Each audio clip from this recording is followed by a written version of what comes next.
वहीं लोकसभा सीटों के परिसीमन को लेकर देश की राजनीति में जारी बहस अब और भी ज्यादा बढ़ चुकी है। अब आपको बता दें कि तमिलनाडु विधानसभा तक इसकी गूंज पहुंच चुकी है। मुख्यमंत्री विजय ने बुधवार को विधानसभा में परिसीमन के खिलाफ विशेष प्रस्ताव पेश किया। प्रस्ताव में केंद्र सरकार से मांग की गई कि लोकसभा की कुल सीटों की संख्या मौजूदा 543 पर स्थायी रूप से बरकरार रखी जाए और राज्यों के बीच सीटों का वर्तमान बंटवारा भी न बदला जाए।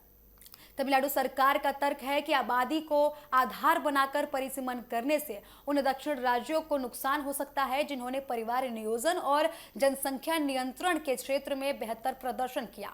राज्य सरकार का कहना है कि यदि भविष्य में परिसीमन 1971 की जनगणना के बजाय नई जनगणना के आधार पर किया जाता है तो दक्षिण राज्यों के राजनीतिक प्रतिनिधित्व पर अस्थायी प्रभाव पड़ सकता है। मुख्यमंत्री विजय की ओर से पेश किए गए प्रस्ताव में लोकसभा की कुल सदस्य संख्या को 543 पर ही बनाए रखने की मांग की गई। इसके साथ ही प्रत्येक राज्य को वर्तमान में मिलाकर लोकसभा सीटों की संख्या को भी बरकरार रखने की बात उनके द्वारा कही गई है।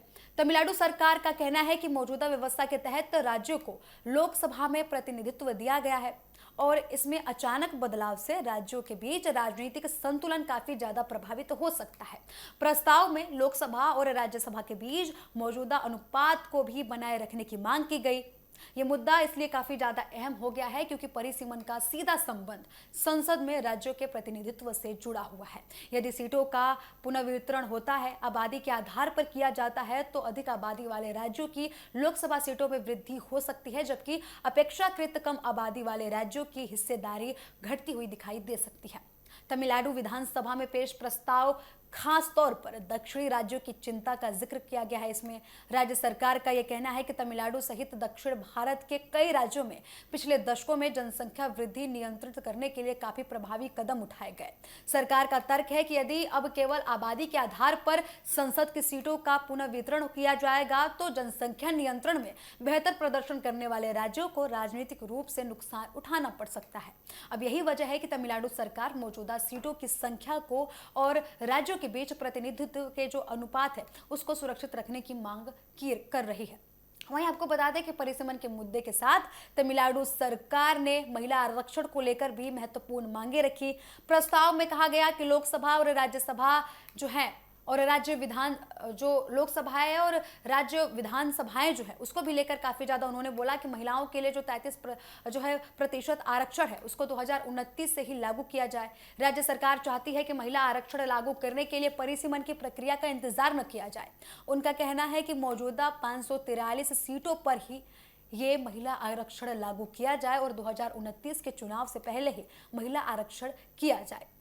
इसके पहले आपको बता दें कि 8 अगस्त को भी मुख्यमंत्री विजय ने तमिलनाडु के सांसदों के साथ एक बैठक बुलाई थी। परिसीमन के संभावित प्रभावों पर भी लगातार चर्चा हो रही है। इस बैठक में राज्यों के कुल 57 सदस्यों में से 21 सांसद शामिल हुए थे।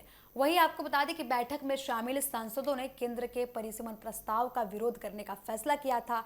हालांकि डीएमके और एआईएडीएमके के सांसद बैठक से दूर रहे थे। तो ये भी काफी ज्यादा अटकलें लगाई जा रही हैं कि तमिलनाडु की जो कुछ पार्टियां हैं वो परिसीमन का समर्थन कर सकती हैं, लेकिन तमिलनाडु राज्य सरकार ने ये बोल दिया है कि परिसीमन को लागू करने से अगर जनसंख्या के आधार पर परिसीमन किया जाता है तो जो सीटें हैं उसको लेकर दक्षिण के राज्यों को काफी ज्यादा नुकसान उठाना पड़ सकता है। वही आपको बता दें कि बैठक को लेकर तमिलनाडु की राजनीति में भी काफी ज्यादा मतभेद देखने को मिले। एआईएडीएमके की ओर से यह कहा गया था कि मुख्यमंत्री को सांसदों के बजाय सभी राजनीतिक दलों के नेताओं के साथ बैठक बुलानी चाहिए थी। वहीं विजय सरकार लगातार इस मुद्दे पर राज्य के हितों को लेकर अपनी स्थिति स्पष्ट करती हुई नजर आ रही है। परिसीमन का मुद्दा केवल तमिलनाडु तक सीमित नहीं रह गया है। दक्षिण राज्यों के कई नेता पहले ही आबादी के जो आबादी है उसके आधार पर परिसीमन को लेकर अपनी चिंताएं जाहिर कर चुके हैं। उनका साफ कहना है कि संसद में राज्यों के प्रतिनिधित्व का निर्माण और निर्धारण केवल जनसंख्या के आधार पर बिल्कुल नहीं होना चाहिए। तमिलनाडु विधानसभा में प्रस्ताव पारित होने के बाद यह मुद्दा केंद्र और राज्य के बीच राजनीतिक बहस को और भी ज्यादा बढ़ा सकता है। खासतौर पर 2029 के लोकसभा चुनाव से पहले परिसीमन और महिला आरक्षण दोनों बड़े राजनीतिक मुद्दे ये बन सकते हैं।